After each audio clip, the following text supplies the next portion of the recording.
Hey guys, tonight we delve into a world of royal bloodlines where power was secured by bonds that are, in hindsight, rather questionable. We're talking about inbreeding. Yes, that unsettling practice where royal families kept the bloodline pure by marrying close relatives. If you think the concept sounds a little too much like a storyline from a dark historical drama, well, buckle up. You're about to step into a world where genetic disorders were more common than the royal wedding cake, and the stakes of keeping power within the family were literally life and death. Now, before you get comfortable, take a moment to like the video and subscribe, but only if you genuinely enjoy what I do here. I'd love to know where you're tuning in from tonight. Let me know your location and the time in your part of the world in the comments. Now, dim the lights, maybe turn on a fan for that soft background hum, and let's ease into tonight's journey together. In medieval times, royalty wasn't just about looking regal and wearing crowns. It was about blood, keeping it pure, maintaining dynasties, and ensuring no one could challenge their claim to the throne. This meant that marriage often wasn't about love. It was about preserving the family line, which led to some incredibly disturbing family trees. Imagine living in a world where your entire existence, your future, your ability to even sit on the throne was tied to who you married. And that marriage wasn't necessarily a choice. Instead, it was more of a political maneuver. If a king wanted to keep his throne secure, he'd marry within his own family, his cousin, niece, or even, occasionally, his sister. It wasn't considered strange. It was just the way things were. But while power was kept in the family, the genetic consequences were far from ideal. Royal families of Europe, especially in places like Spain, Austria, and Russia, had a particularly bad habit of inbreeding. They believed that by marrying within their own bloodline, they could preserve the purity of their royal lineage. This was more than just superstition. It was a calculated move to ensure that a foreign family wouldn't be able to claim the throne by marrying into the family. But as you can imagine, it came at a cost, one that was often paid by their children.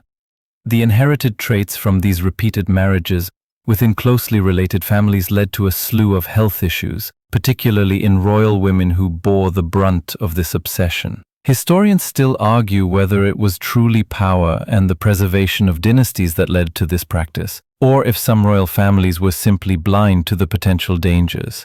But one thing is clear: the consequences were severe, and they would have an impact for generations to come. Let's shift focus to the infamous Habsburg dynasty. One of the clearest examples of how inbreeding not only affected royal power, but left behind a trail of genetic deformities. If you've ever seen the famous portraits of European royals, you might have noticed the iconic Habsburg jaw, a prominent underbite so severe it could rival some of the most memorable cartoon characters. But that wasn't the only issue. Generation after generation of inbreeding within the Habsburg family led to mental and physical health problems that reverberated throughout their empire. The Habsburgs were perhaps the most extreme example of how political maneuvering resulted in long-term genetic consequences. Their obsession with keeping the throne pure saw marriages between cousins, uncles, nieces, and even aunt-nephew unions. By the time of Charles II of Spain, arguably the last of the Habsburgs, the genetic damage was so severe that he was unable to produce an heir, and his health was plagued by both physical deformities and mental instability. His face, with that pronounced Habsburg jaw, was only the beginning. Historians debate whether his frequent illnesses and eventual death at the age of 38 were simply the natural progression of his family's bloodline or the inevitable result of generations of inbreeding. The legacy of Charles II and his inability to produce heirs marked the end of Habsburg rule in Spain. But beyond the tragic tale of Charles II, what was life like for the royal women in these families? They were pawns in political games, forced to marry within their own bloodline in order to strengthen their family's claim to power. These women, often in their early teens, were betrothed to men who were often blood relatives, some of whom were not much older than they were. The notion of love, or even personal agency, was completely absent from these royal unions. It was a world where duty and political alliances far outweighed any personal desires or feelings. Historians still argue whether it was the power struggle or a genuine belief in maintaining pure royal blood that led to such practices.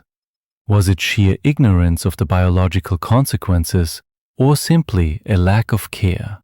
Regardless, the results were evident, and the toll it took on the health of the royal offspring, especially the women, is irrefutable. In the case of the Habsburgs, many of the women found themselves married to their cousins, with little regard for the risk of genetic disorders. The result? A generation of royals who struggled with everything from infertility to cognitive issues. But despite the growing concerns, the practice continued for centuries. Power, after all, was more important than any genetic warning signs. Moving from the Habsburgs, let's talk about the Plantagenet family, a line of English kings and queens whose members seem to embody the very essence of the term inbred royalty.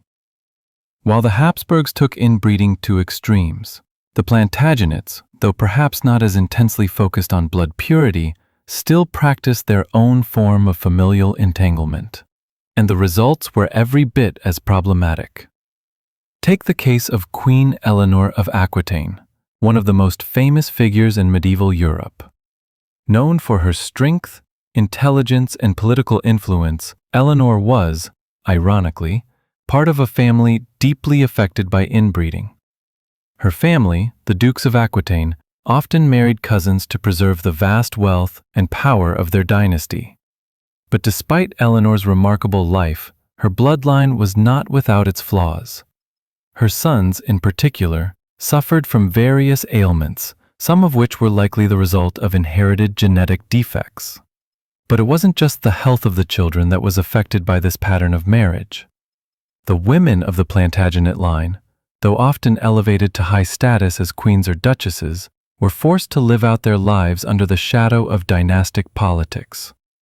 They were married off not for love or personal desire, but as part of strategic alliances. A political marriage could secure power for their families, but it also meant that their own happiness and personal health often took a back seat to the demands of their bloodline. Historians still argue about the extent to which Eleanor's own marriage practices impacted the future generations of the Plantagenets. Some claim that her marriages, which included both politically motivated unions and some fairly rocky personal relationships, were key to keeping the dynasty intact. Others suggest that the toll these marriages took on her children, many of whom faced early deaths or struggled with physical and mental illnesses, was a direct result of the inbreeding practices that were so common in royal circles. One of the most infamous examples from this family is the story of Richard II, whose reign was marked by the tragic consequences of inbreeding within the royal family. Richard's eventual decline, both mentally and physically, was likely influenced by the hereditary problems plaguing his lineage. His cousin, who eventually succeeded him, was known to have similar health issues, some of which were probably the result of the genetic toll that inbreeding took on the family over the centuries. But it wasn't just the obvious genetic defects that plagued the Plantagenets. There were also the psychological scars left by a life of constant political maneuvering, power struggles, and the harsh realities of royal life. These women, despite their high status, were often treated as nothing more than tools for dynastic success. They were married off young, often to men they barely knew, and their health, both physical and mental, was sacrificed for the good of the family. and the dynasty. Historians still argue whether these marriages were truly necessary or simply a product of a time when politics and power reigned supreme over personal well-being. But one thing is clear. The women of the Plantagenet family, like many royal women throughout history, paid a heavy price for their family's desire to maintain power. Let's pause and consider why. These royal families, so entrenched in power and privilege, were so willing to pursue such perilous practices. The obsession with maintaining a pure bloodline wasn't just about genetics. It was rooted in the belief that blood was the essence of divine right, that royalty needed to preserve an untainted connection to their ancestors. And while the concept of royal blood might sound quaint, it carried dangerous consequences, particularly for women, whose genetic inheritance and health were often disregarded in the name of political strategy. In the medieval world, a pure royal bloodline meant one that wasn't tainted by foreign influences. No outsider could come and stake a claim to the throne. Marriages were seen not as romantic unions, but as strategic tools to safeguard dynastic power. A foreign marriage would often be seen as an opening for external influence, a danger to the integrity of the kingdom. Thus, royal families stuck to what they knew best, marrying close kin, sometimes within a single generation, hoping to maintain control over their territories and their fates. But what they didn't realize was that their commitment to purity came with an inevitable cost: the physical, mental, and emotional well-being of their children, and, notably, their royal woman. Take, for instance, the case of Catherine of Aragon, the first wife of Henry VIII. Catherine was a granddaughter of Ferdinand and Isabella of Spain, and was married to Henry at the tender age of 15. Yet her marriage was part of a carefully calculated political alliance. Her bloodline, although powerful, was tainted by the inbreeding of past generations. Historians still argue about the extent to which this marriage affected her, but one undeniable fact is that Catherine's eventual struggles, particularly her inability to produce a male heir, were compounded by the genetic issues lurking in the royal bloodline. Now, consider the impact on the health of these royal women. In many cases, these women were often married off to men who were just as genetically compromised as they were. This led to a vicious cycle where their children inherited the same genetic weaknesses. The women themselves, while they may have been brought up to be the ideal symbols of royalty, were often little more than vessels for continuing the family line. Their health, both physical and mental, was frequently sacrificed in the name of securing a throne. Historians still argue whether the royal obsession with keeping bloodlines pure. Regardless, the real costs were borne by the women who were forced into these unions.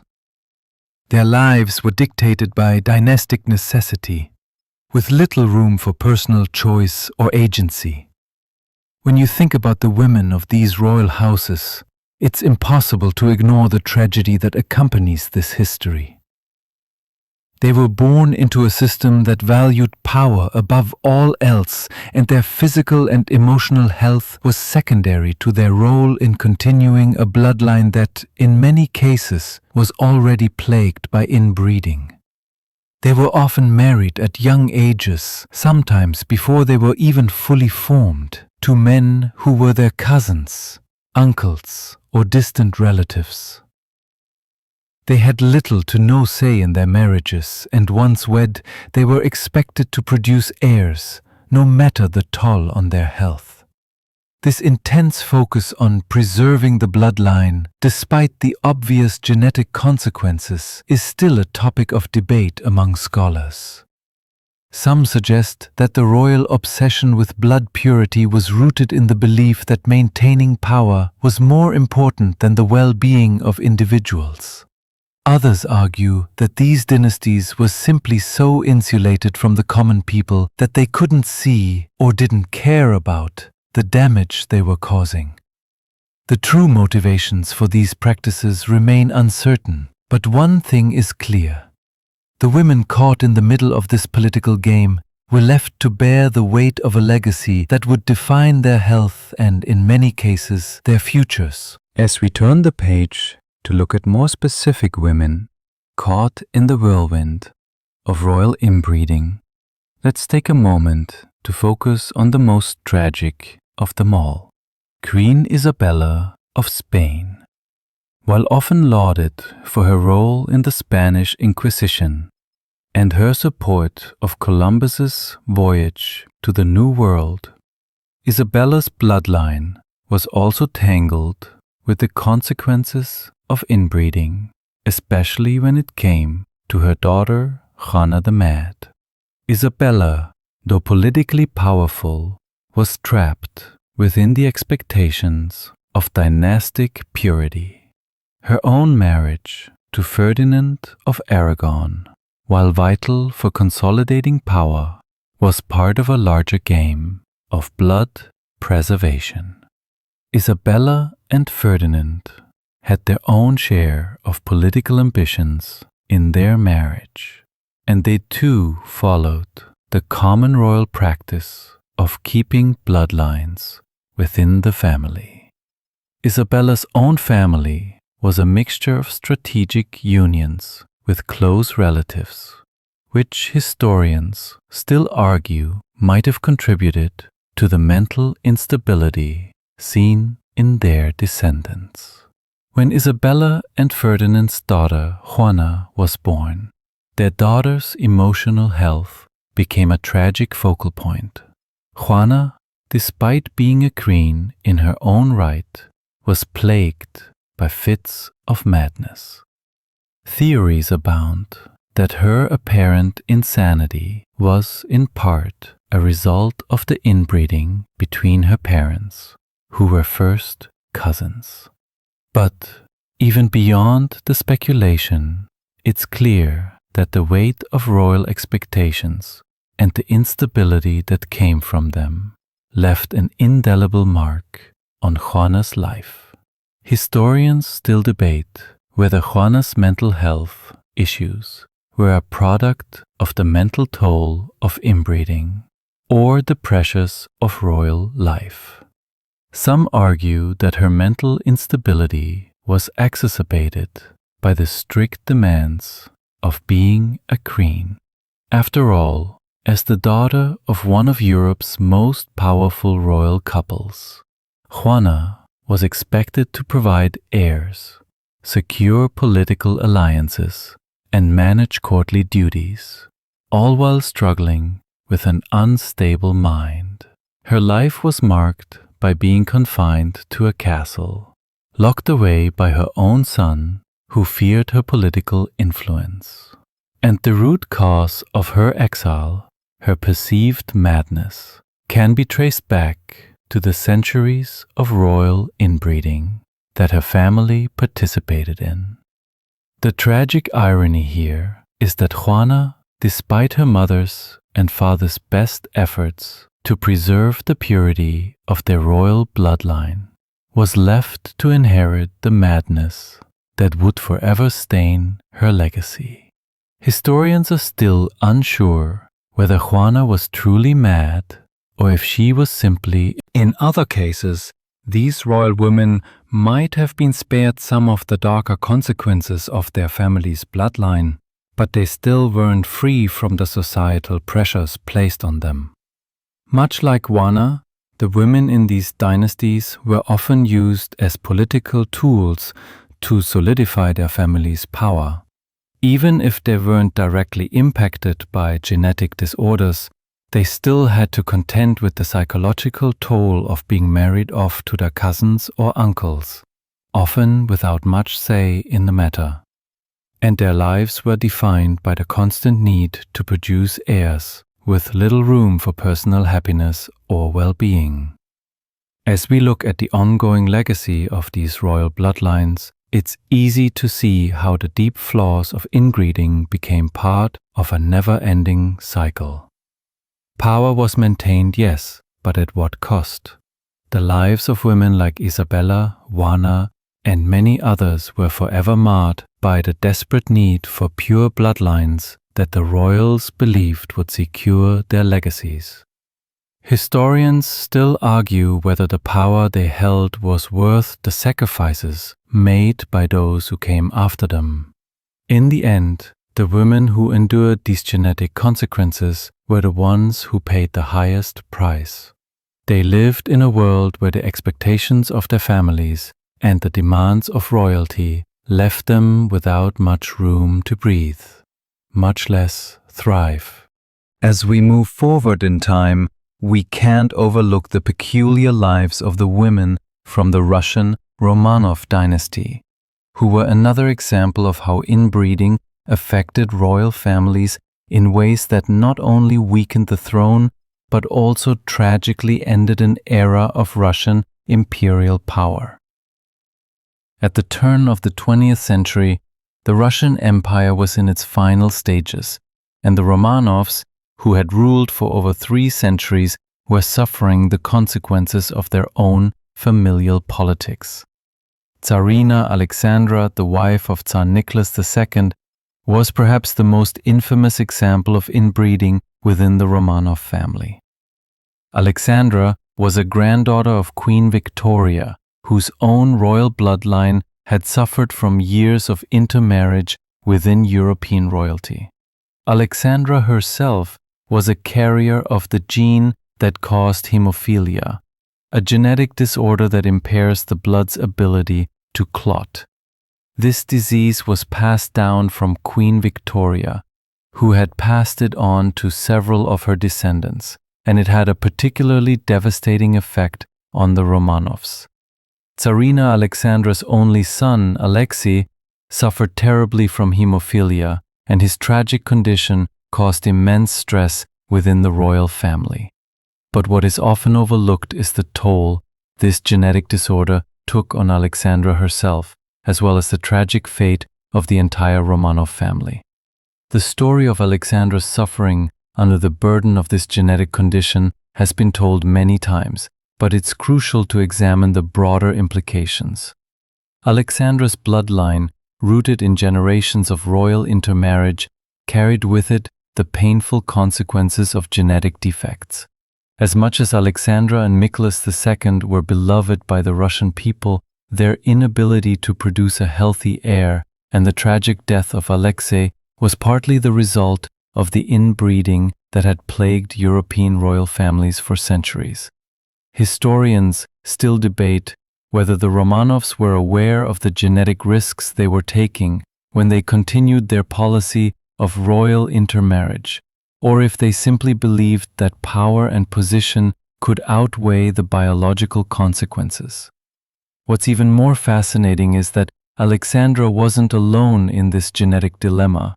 The Romanovs, like many European royal families, had been so focused on maintaining pure bloodlines that they hadn't fully accounted for the genetic risks involved. Tsar Nicholas II's cousins, who were scattered across the royal courts of Europe, also suffered from the same genetic vulnerabilities, though their struggles were often hidden behind royal titles and courtly performances. But as we see with the Romanovs, the consequences of inbreeding eventually caught up to them in the most tragic way possible. Historians still argue about how much of the downfall of the Romanovs can be attributed to their genetic defects, and how much of it was the result of political missteps. But the inbreeding within the family certainly played a significant role in the demise of one of the most powerful dynasties in history. As the genetic flaws piled up, so did the political instability that eventually led to the Russian Revolution, where Tsar Nicholas II and his family met a brutal end at the hands of revolutionaries. The Romanovs, who had once embodied the absolute power of the Russian Empire, were now reduced to tragic figures, victims of both political forces and their own genetic legacy. This brings us to a critical point in history, where the royal obsession with purity not only sealed their fates, but also shattered the illusion of invincibility that royal families had so long held. For the women, in particular, the physical and emotional toll was immense. Alexandra's grief over her son's condition was compounded by her inability to produce a healthy heir, and it's likely that this constant emotional burden took a toll on her own health, both mentally and physically. Historians still argue whether the consequences of royal inbreeding could have been avoided with a shift in royal marriage practices. Could a more open approach to external alliances have saved the Romanovs from their tragic fate? It's a question that remains unanswered, as the family's tragic end became a cautionary tale. Let's turn to the broader scope of royal marriages in Europe, where the seemingly endless cycle of strategic marriages and inbreeding didn't just affect the major dynasties like the Habsburgs, Plantagenets, and Romanovs. It spread through the ranks of nearly every royal house. As much as it was about consolidating power, preserving lineage, and ensuring no rival could claim the throne, it also deeply affected the health and stability of those who carried the weight of these unions. In the Kingdom of Spain, for example, the royal family's obsession with maintaining a pure bloodline through intermarriage within the same family had long-lasting effects. Take the case of the infamous Spanish Habsburgs, who ruled the Spanish Empire during the 16th and 17th centuries. The Spanish branch of the Habsburgs, already famous for their colossal family tree, is one of the most tragic examples of genetic decay due to inbreeding. As generations passed, each new union between cousins, uncles, and nieces produced increasingly frail and mentally unstable heirs. The most glaring example of this was King Charles II of Spain, who became the last of the Habsburg dynasty. Charles II's physical appearance was a testament to the devastating effects of inbreeding. He had a prominent underbite, the hallmark of the Habsburg jaw, a condition that made it nearly impossible for him to eat properly. His health was frail from a young age, and his mental faculties were also affected. Charles II was often described as a sickly child, plagued with spasms and frequent illness. The most tragic aspect of his reign was his inability to produce heirs, something that ultimately led to the end of the Habsburg dynasty in Spain. Historians still debate whether Charles's infertility was a direct result of inbreeding, but his health issues, along with the genetic disorders that plagued his family, cannot be ignored. While Charles II is the most famous example, the broader Spanish Habsburg family was also affected by inbreeding. Generations of royal marriages among cousins and close relatives led to a family tree that became progressively weaker. Charles's grandfather, King Philip IV of Spain, married his niece, Maria Anna of Austria, and the genetic repercussions were felt in the following generations. The Spanish royal line eventually gave way to the Bourbons in the early 18th century, as the inbreeding within the Habsburg family made the continuation of their reign impossible. This example raises an interesting question. How much of the downfall of the Spanish Habsburgs can be traced to their obsession with maintaining royal purity? Historians argue that, In the pursuit of political power, the royal families of Europe were blind to the very real dangers of inbreeding. After all, power and prestige were everything, and a marriage of love was rare. But as the Habsburgs' power waned, and with the eventual death of Charles II, it became clear that the royal obsession with blood purity could not protect them from the inevitable decline that came with genetic deterioration. What's also striking is the role that these royal women played in perpetuating this cycle.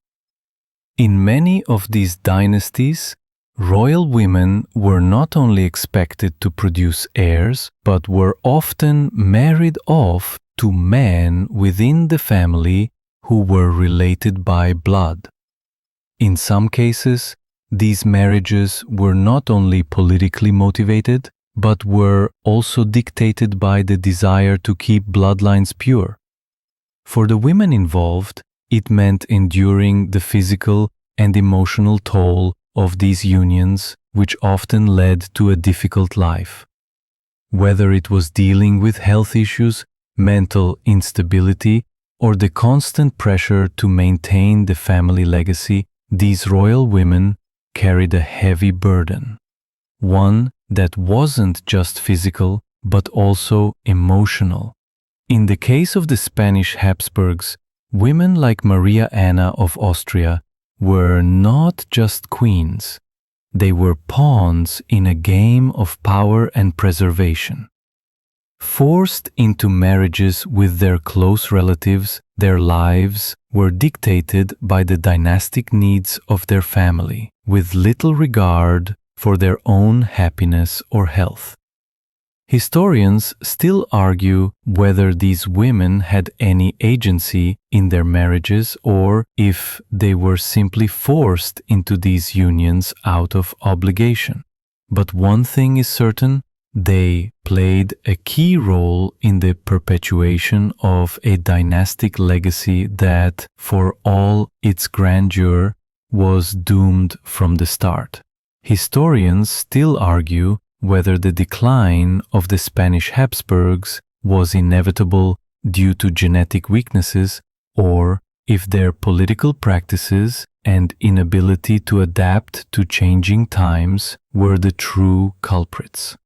But what's clear is that inbreeding played a significant role in the decline of the family, and it left an indelible mark on the royal women who were forced to endure its consequences.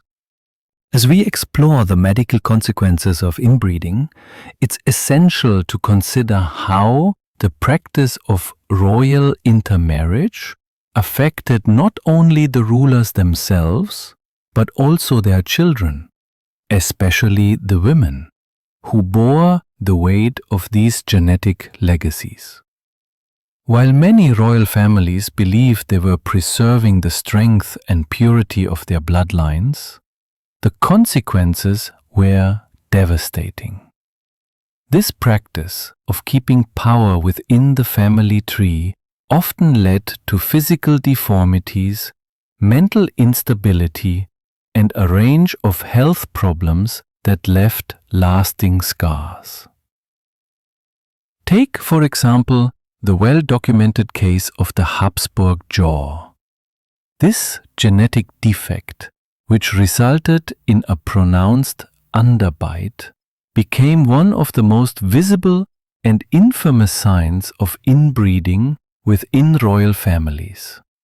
The condition was so severe in some family members that it made eating and speaking difficult.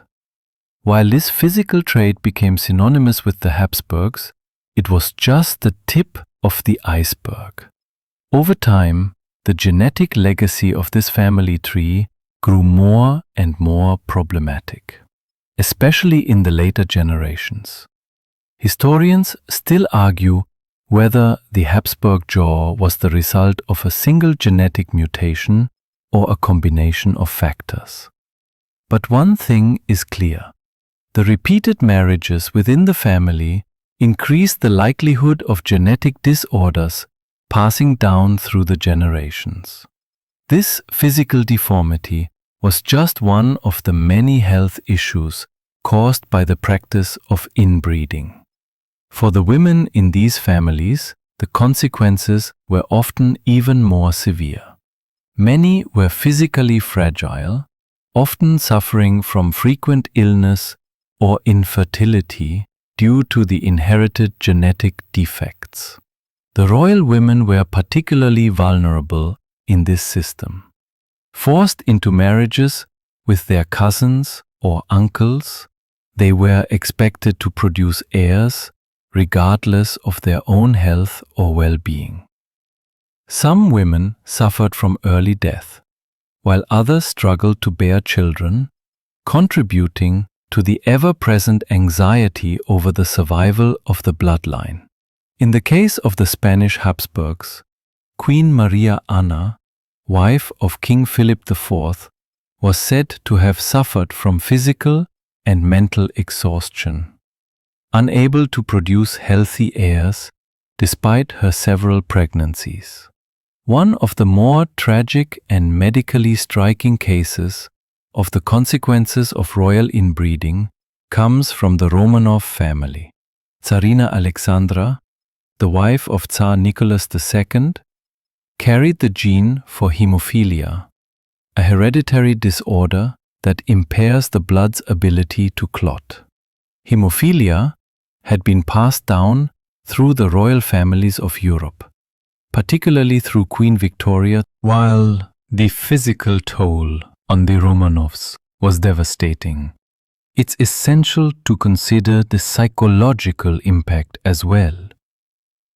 Tsarina Alexandra, despite her high status, lived in constant fear of her son's death due to his condition. She relied on the mysterious healer Rasputin, a figure whose own questionable connections to the royal family have been debated for decades. Rasputin's influence on Alexandra was not only psychological, but also a last-ditch attempt to save her son from the ravages of hemophilia, a condition that, tragically, was inherited because of the royal bloodline's inbreeding. Historians still debate whether the Romanovs were fully aware of the genetic consequences of inbreeding, or if they believed they were simply unlucky in their attempts to maintain the royal lineage.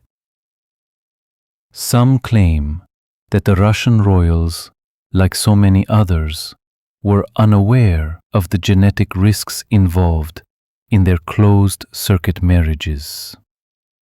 Others argue that they were fully aware, but simply chose to ignore the medical risks in favor of political expediency. Regardless of the specifics, the Romanov dynasty's downfall can certainly be tied, at least in part, to the inbreeding that plagued their family for generations. For many of these royal women, their children's health was a source of constant anxiety. The physical and mental consequences of inbreeding were far-reaching. But it was the emotional toll on mothers who were often powerless to change the course of their families' destinies that left the deepest scars.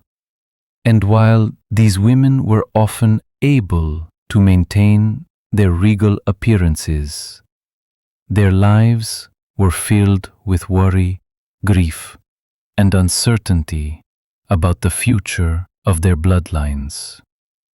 They were, in many ways, victims of a system they didn't create, forced to live with the painful consequences of their family's dynastic ambition. The medical consequences of inbreeding were not just a matter of physical deformities or mental instability. They also took a toll on the emotional well-being of these royal women, who were expected to be the bearers of a family legacy that, in some cases, was beyond saving. They were often left to cope with the psychological burden of their family's inbred genetics, all while maintaining the outward appearance of power and control. Historians continue to debate whether the long-term effects of this inbreeding could have been avoided. As we continue down this path, it's clear that royal marriages during the medieval and early modern periods weren't just about consolidating power. They were also deeply intertwined with religious and cultural ideologies. The Church, despite its outward condemnation of many secular practices, played a crucial role in sanctioning royal unions, often turning a blind eye to the inbreeding that occurred within these powerful dynasties. The result was a paradox. While religious authorities preached against the sins of incest and blood purity, they were complicit in allowing these marriages to continue, often under the guise of divine will or political necessity. Take, for example, the role of the Church in facilitating marriages among cousins, uncles, and nieces in medieval Europe. While canon law explicitly prohibited marriages within close degrees of kinship, this rule was frequently ignored for the sake of maintaining royal power. The Church would often grant dispensations to royal families, allowing them to marry even when they were too closely related by blood. This practice was seen as a way to preserve the sanctity and purity of the bloodline, but it was also an acknowledgement of the political realities of the time. If a royal family wanted to maintain its position, it had no choice but to marry within its own ranks. The question remains, how much did the Church truly understand the genetic consequences of inbreeding? Historians argue that, while the clergy may have been aware of the risks, they were more focused on the political ramifications of royal marriages. Power, after all, was more important than the health of the royal heirs. And so, in an effort to maintain stability and order, the Church overlooked the biological realities of inbreeding. This gave rise to a system where the health of the royal women and their children was secondary to the political needs of the time. One of the more interesting aspects of the Church's involvement in these marriages is how it affected the royal women. Often, they were forced into unions that were not only politically strategic, but also biologically dangerous. These women, regardless of their status or personal desires, were seen as little more than vessels for continuing the bloodline. Their marriages were arranged for the benefit of their families, with little regard for their health or happiness. While the men who married these women often had the power to negotiate these alliances, the women themselves were left to endure the physical and emotional tolls of such unions. In some cases, these women were married off at young ages, sometimes even before they had fully developed physically or emotionally. The psychological impact of these marriages, particularly for women who were already dealing with the strains of royal life, is difficult to overstate.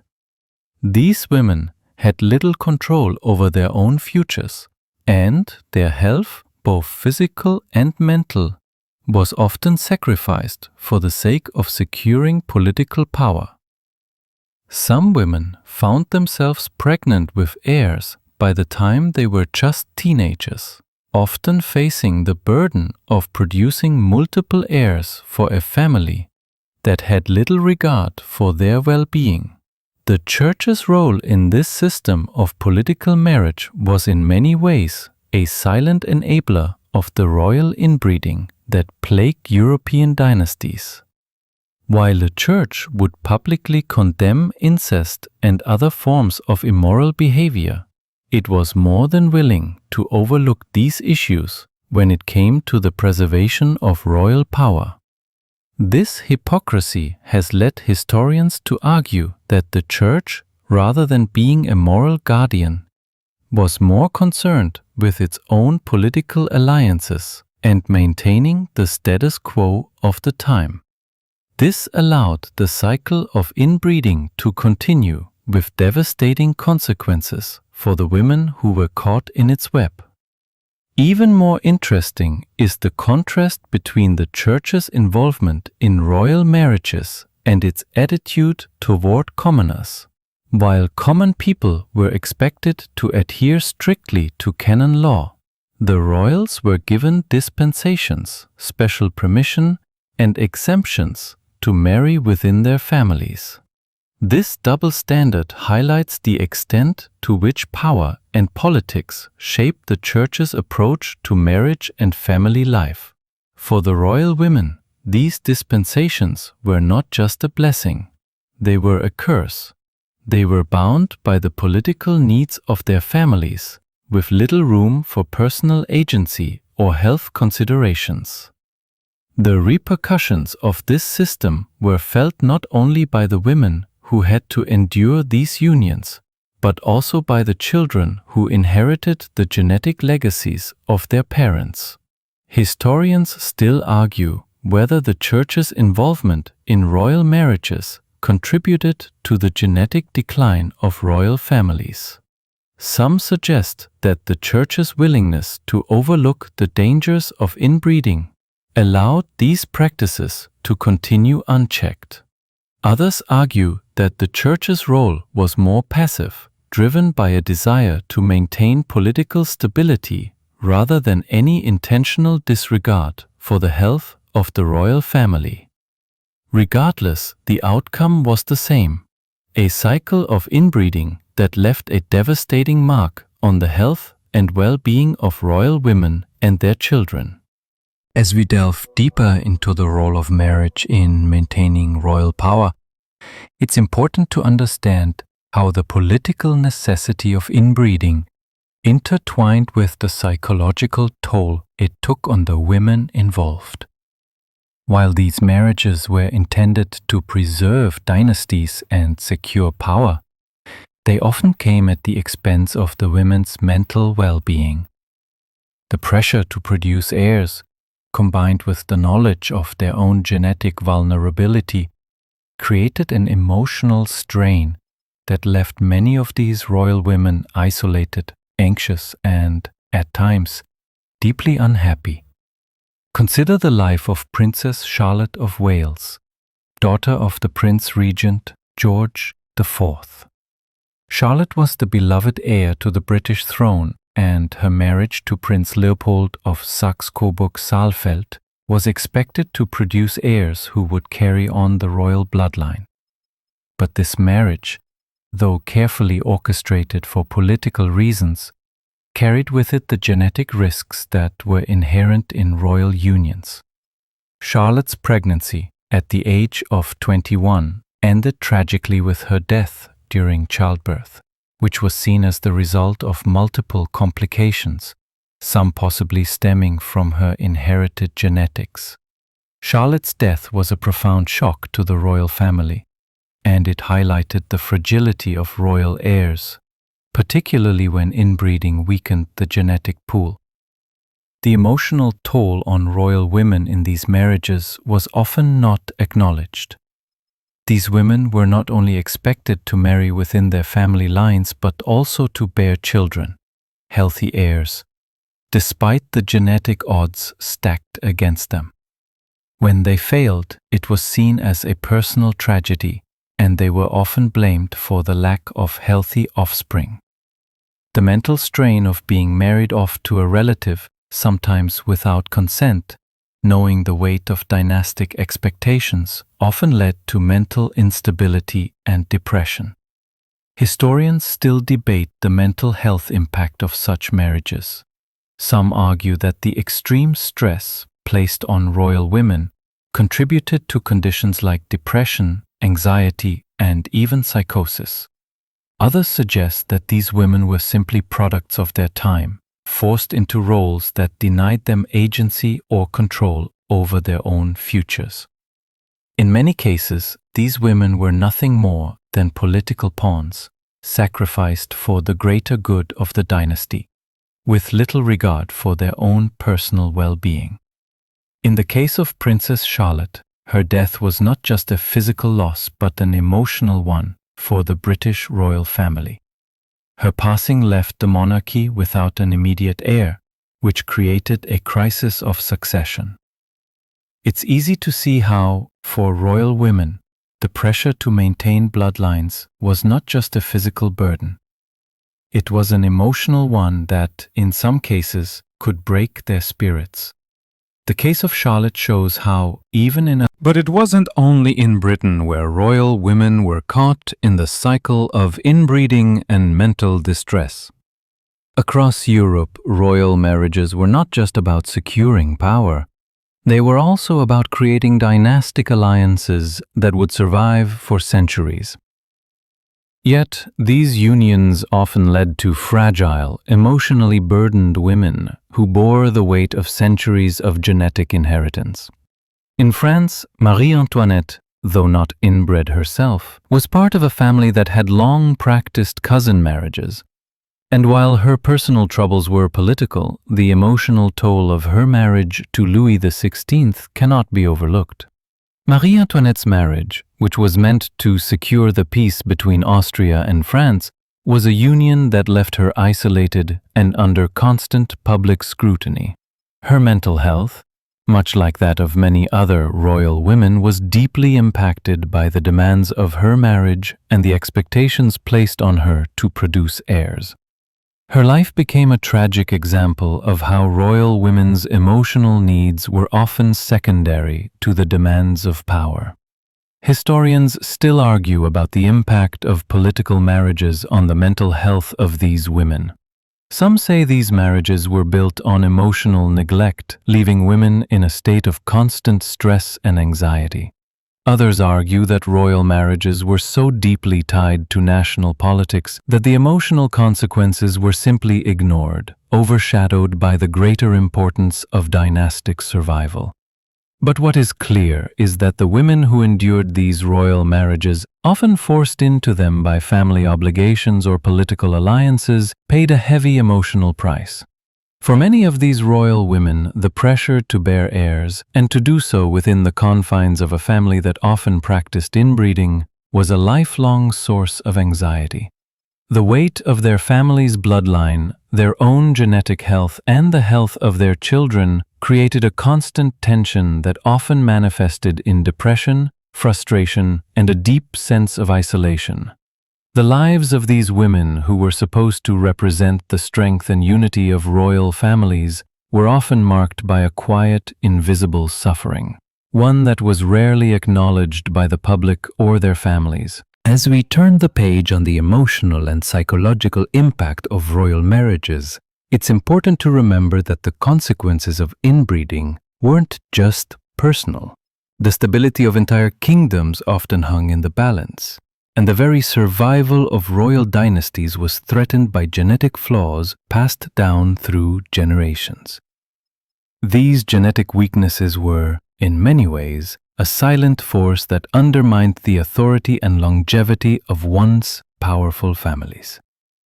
One of the more dramatic examples of the toll inbreeding took on royal families can be found in the Habsburgs' quest for power in Spain. The Habsburg dynasty, which had successfully controlled vast territories across Europe, was ultimately undone by the genetic damage caused by decades of inbreeding.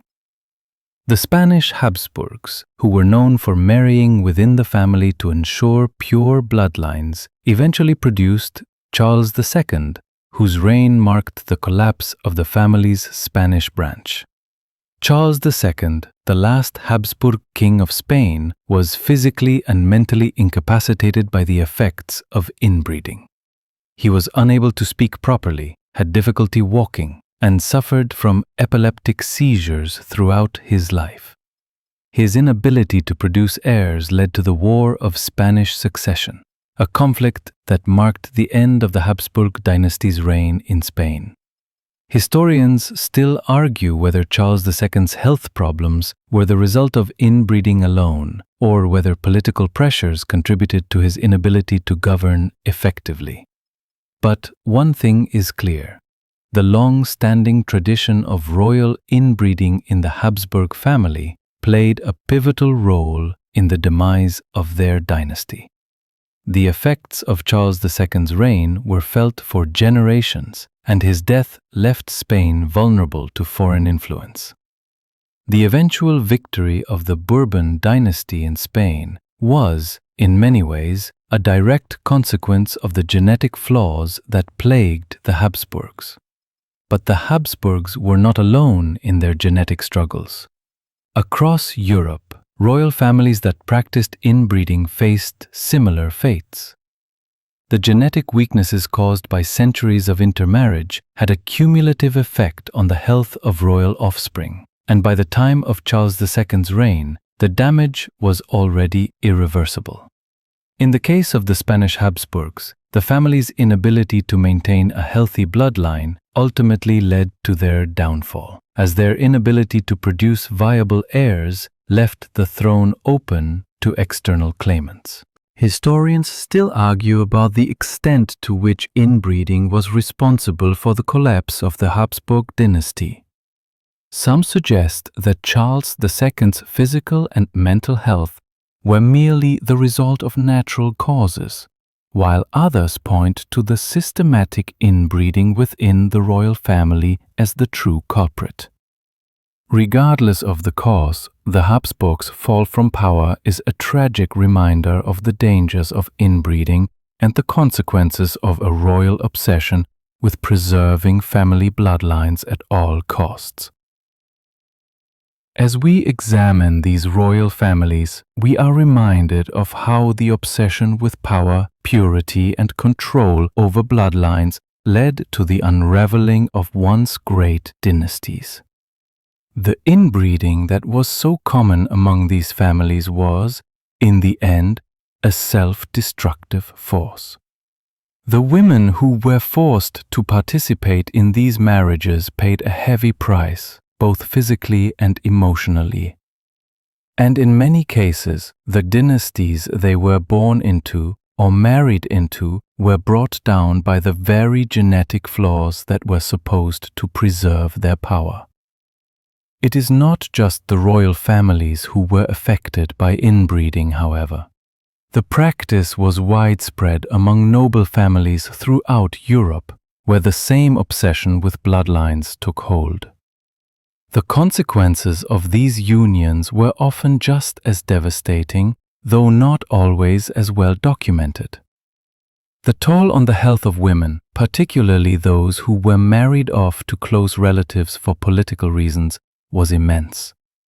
These women were often relegated to the role of childbearers, with little regard for their own well-being.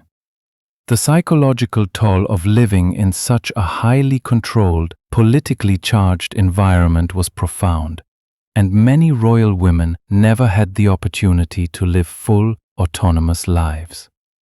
Historians still debate whether the genetic damage caused by royal inbreeding could have been avoided.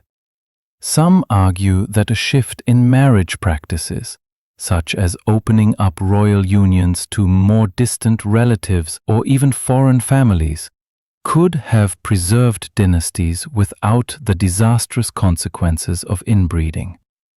Others suggest that the genetic flaws that arose from inbreeding were simply an inevitable part of royal politics, given the limited pool of available partners. Regardless of the reasons behind it, the practice of inbreeding within royal families is one of the darkest chapters in the history of European dynasties. The women who were caught in this cycle of genetic deterioration paid the highest price, suffering not only the physical consequences of these marriages, but also the emotional burden of being used as tools in a political game. And while these women may have been queens and princesses, their stories often go unheard, overshadowed by the power struggles of the... As we shift focus from the grand dynastic struggles to the individual lives of royal women, we come to understand just how deeply inbreeding shaped their destinies, not just in terms of physical health, but emotionally and psychologically as well. The lives of these women were defined by an ongoing struggle to survive in a world where their personal needs were often sacrificed for the sake of political maneuvering.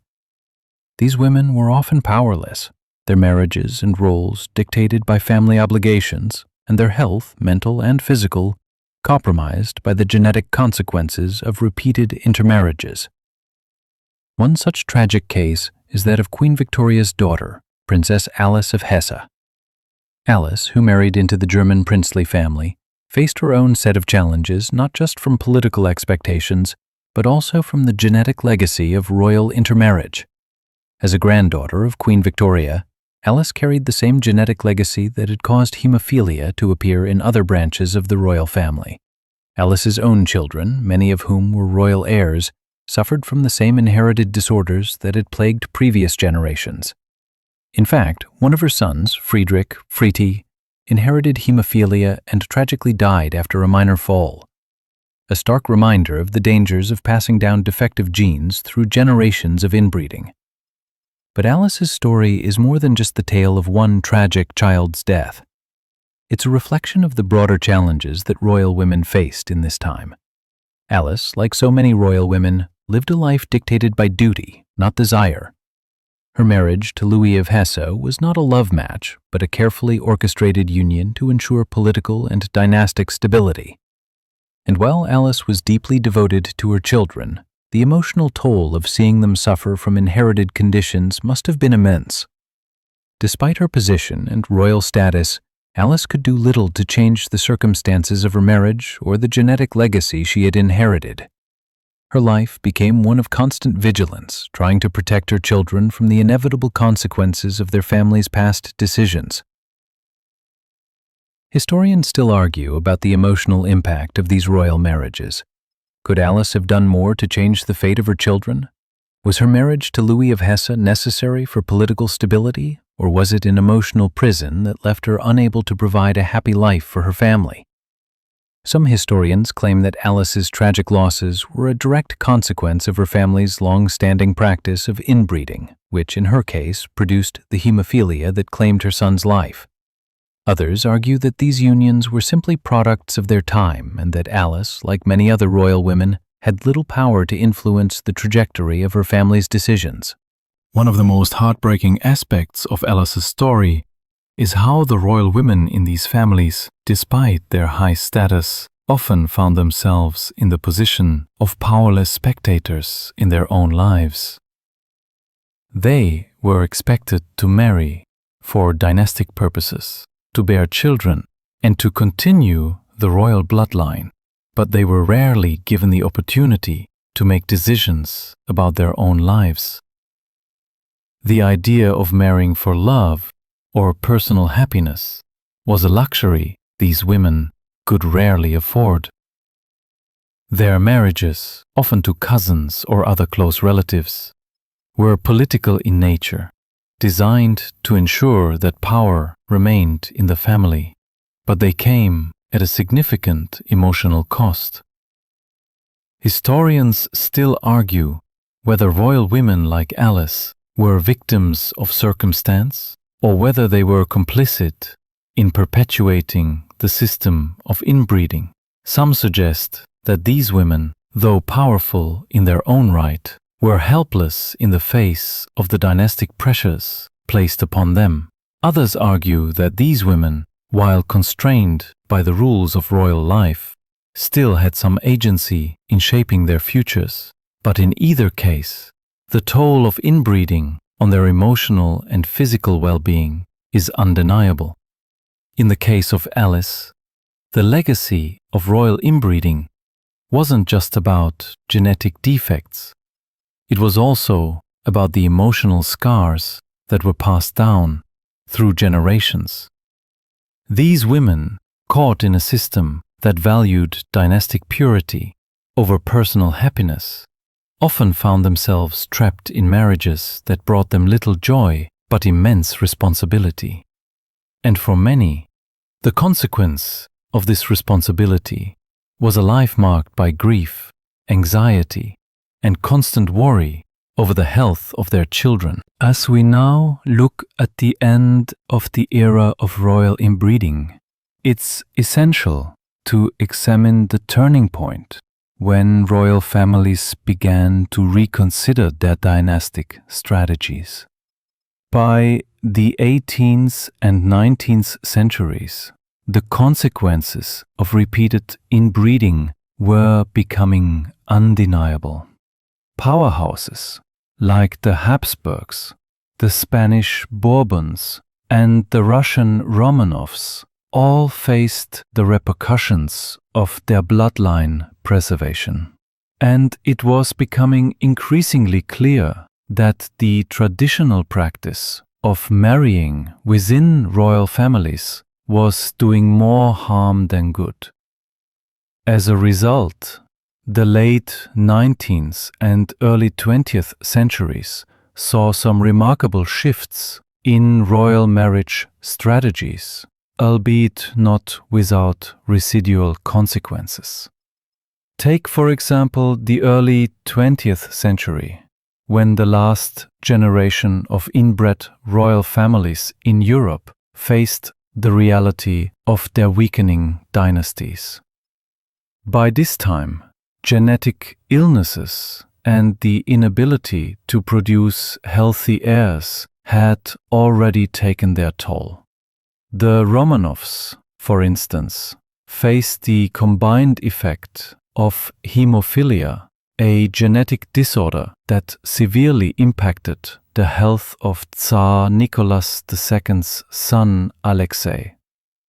While Tsarina Alexandra's bloodline inherited through Queen Victoria's descendants was responsible for passing down this debilitating disease, the lack of a healthy successor meant that the Romanovs' reign was already doomed long before the Russian Revolution. The death of Alexei not only marked the tragic end of the Romanov heirs, but also symbolized the final nail in the coffin for a dynasty that had been severely weakened by generations of intermarriage. Historians still argue whether the Romanovs could have avoided their demise if they had abandoned the practice of marrying close relatives earlier.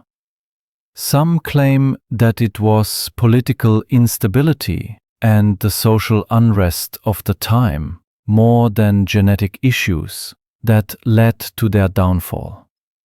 Others believe that the royal family's failure to adapt by continuing to marry within the family tree, despite its disastrous genetic consequences, directly contributed to their tragic end. What is clear is that the Romanovs were not alone in their struggle. By the time of the First World War, many royal families across Europe had already begun to reframe their marital alliances, moving away from the closed world of intermarriage. One notable example is the wedding of Queen Victoria's granddaughter, Princess Victoria, to Prince Louis of Battenberg. Historians debate whether the decline of royal inbreeding came too late. While the practice of marrying within royal families had been justified by a desire to maintain power and purity, it was now understood that the health of the royal bloodline was no longer a guarantee. In fact, it was becoming a liability. The psychological and emotional toll on royal women, who were often sacrificed to these political unions, remains an often overlooked part of the narrative. The expectation for these women to bear healthy heirs, often when they themselves were physically compromised by years of genetic defects, led to an unsustainable system of dynastic preservation. As royal families began to open their doors to alliances outside their immediate bloodlines, the prospect of survival became more likely. Yet, despite these changes, many royal women continued to bear the emotional weight of centuries of genetic history. In some cases, these royal women, though freed from the pressures of inbreeding, still carried the psychological scars of their past. For generations, they had lived under the constant shadow of dynastic survival, an obsession that had consumed their personal lives and health. Historians continue to argue whether the shift away from inbreeding came too late to salvage the health of these royal families.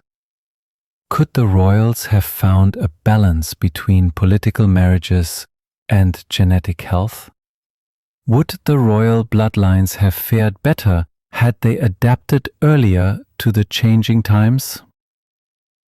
While these questions remain unanswered, one thing is certain: the era of royal inbreeding is a dark chapter in history, one that left a legacy of tragic stories hidden behind the glittering facade of power and privilege. The gradual decline of inbreeding practices signaled a significant shift in how royal families operated. But for many of these royal women, the damage had already been done, and their lives, marked by a sense of duty, emotional struggle, and physical pain, had been shaped by a system that never valued their well-being as much as it did the preservation of dynastic power. As we reflect on the decline of inbreeding among royal families, we also need to consider the legacy that these generations left behind. The women who had been at the heart of these dynastic unions may have been trapped by the political needs of their families, but their lives were far from insignificant.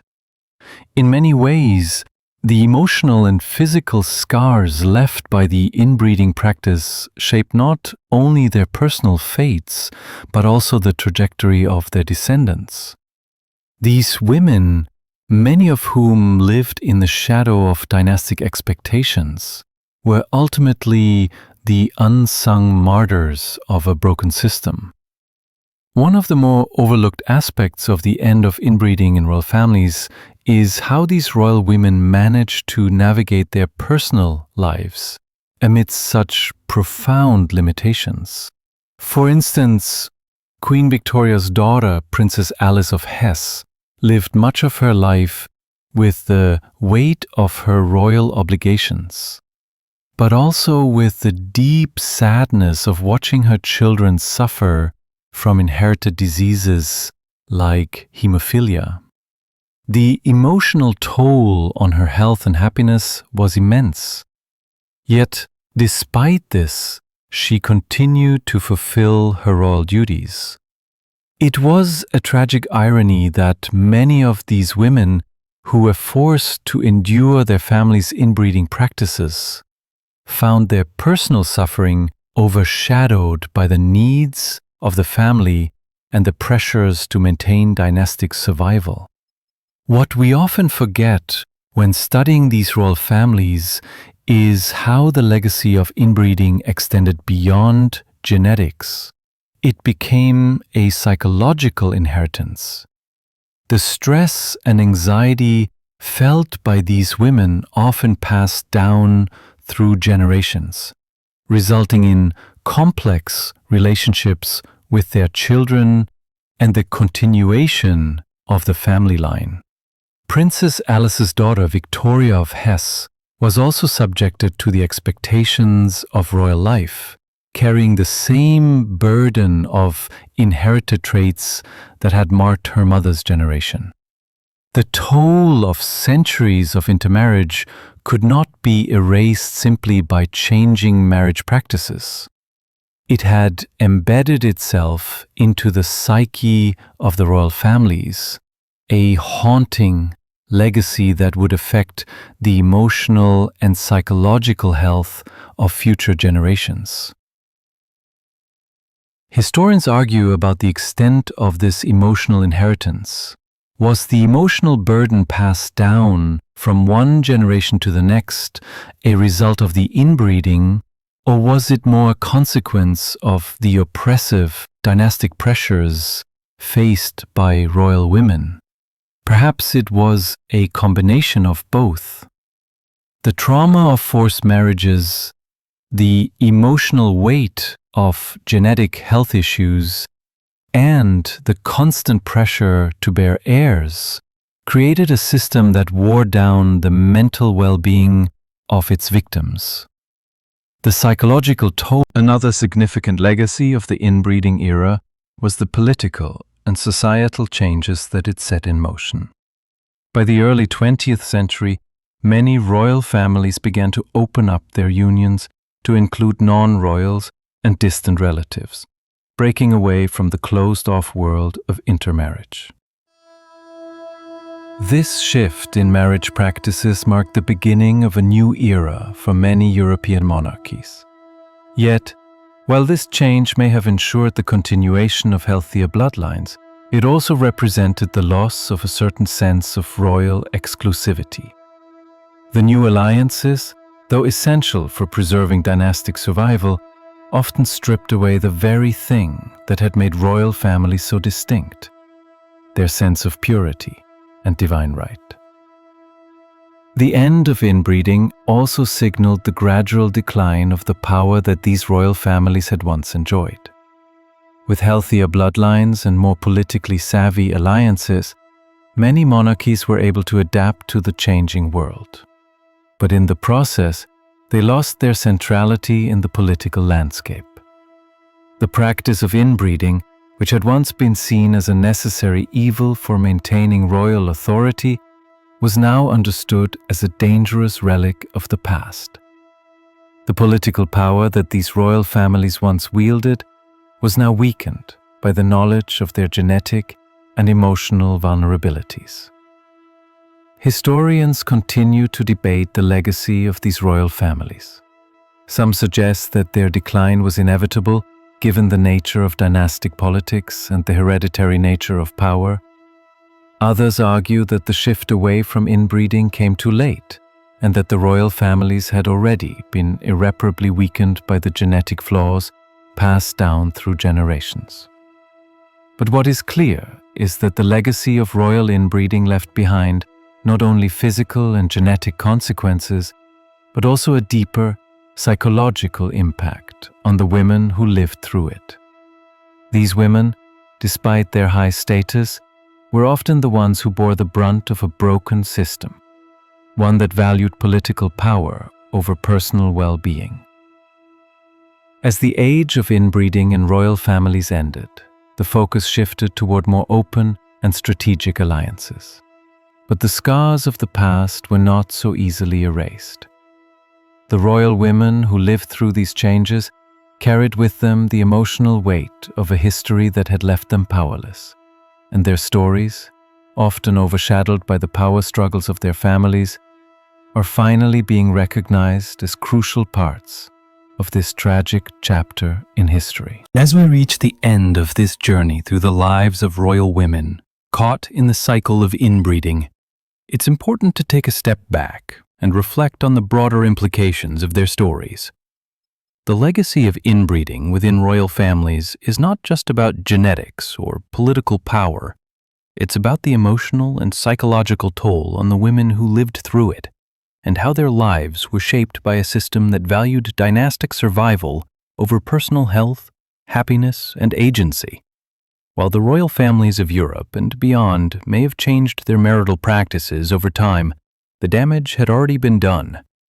The genetic consequences of centuries of inbreeding were irreversible, and the toll on the emotional well-being of these women was profound.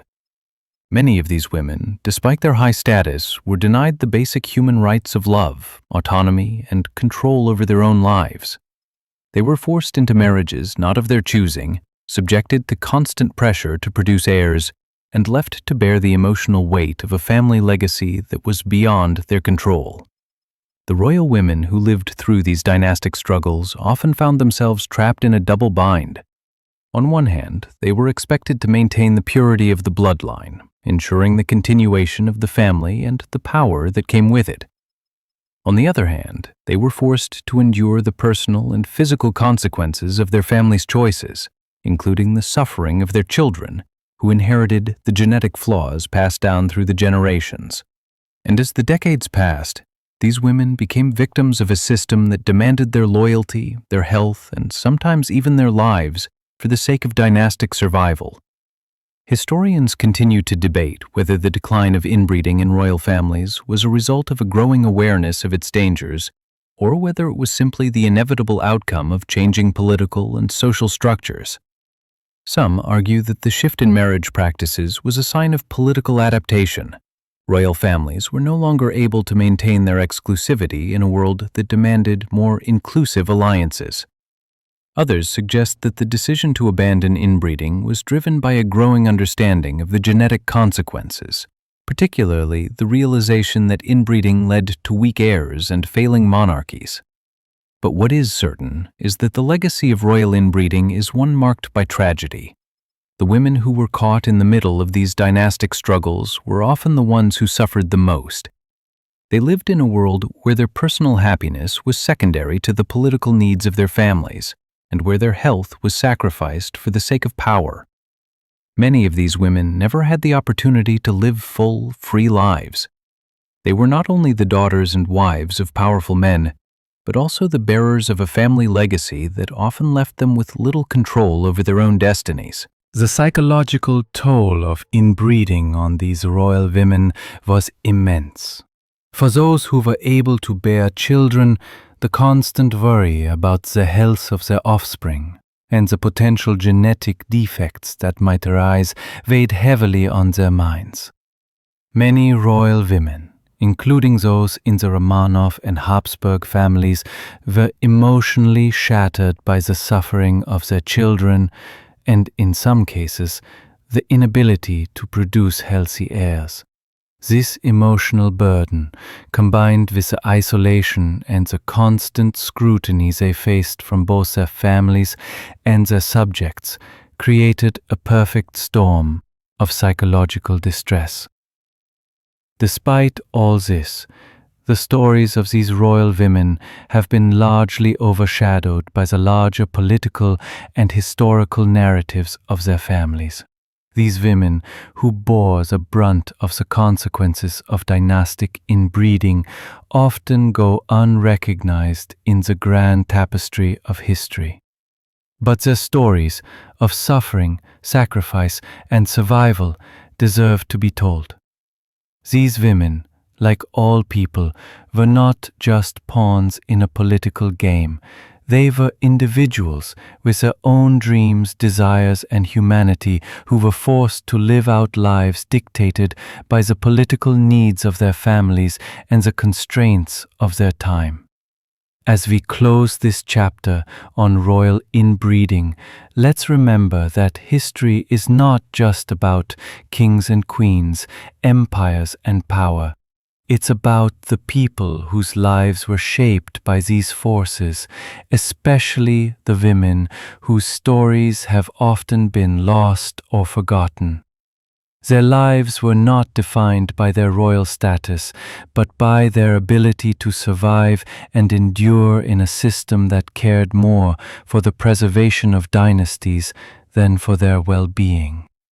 Now, as you drift off to sleep, remember that these women, trapped in a cycle of inbreeding and power, lived lives of great complexity.